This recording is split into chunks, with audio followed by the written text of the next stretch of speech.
ఒక sharp girl, అన్నిట్లో brilliant, అన్నిట్లో టాపర్, మ్యాథ్స్‌లో కానివ్వండి అన్ని యాక్టివిటీస్‌లో టాపర్. కానీ ఒక చిన్న విషయం తనని దూరం పెట్టింది. అది రాత. తన నోట్‌బుక్ ఓపెన్ చేయగానే ప్రతి ఒక్కరి నోట్‌లో నీ హ్యాండ్ రైటింగ్ బాలేదు, నీ రైటింగ్ అర్థం అవ్వట్లేదు, ఎంత మంచి మార్క్స్ స్కోర్ చేసినా తన హ్యాండ్ రైటింగ్ అనేది చాలా పెద్ద హెడేక్‌గా మారింది. అయితే అందరూ మాట్లాడే మాటలకి తన గుండె గాయపడింది. తను వచ్చి నన్ను, "అక్క నేను అందంగా రాయగలనా" అని అడిగింది. తను అడిగిన ప్రశ్నకి నా గుండెను తడిమింది. ఆ ప్రశ్న నా గుండెను తడిమింది. అయితే ఆమె కోసం నేను ఒక చిన్న నిర్ణయం తీసుకున్నాను. ఒక చిన్న మార్పుతో తన హ్యాండ్ రైటింగ్ చేంజెస్ చేశాను. సో, ఆ రోజు నుంచి తన హ్యాండ్ రైటింగ్ అక్షరాలు మారాయి. తన రైటింగ్ స్టైల్ మారింది. ప్రతి ఒక్కరు చూసి అప్రిషియేట్ చేశారు. టీచర్స్ కానివ్వండి, పేరెంట్స్ కానివ్వండి, అందరికీ గర్వంగా చెప్పుకున్నారు, ఇది మా పాప హ్యాండ్ రైటింగ్ అని.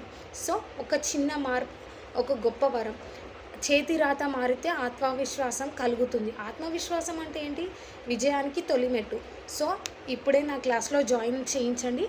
వారి భవిష్యత్తు అందమైన అక్షరాలతో మొదలవుతుంది. నమస్తే అండి, నా పేరు రేఖ. నేను ఒక హ్యాండ్ రైటింగ్ కోచ్. మరిన్ని ఇలాంటి వీడియోస్ కోసం నా ఛానల్ సబ్స్క్రైబ్ చేయండి, లైక్ చేయండి.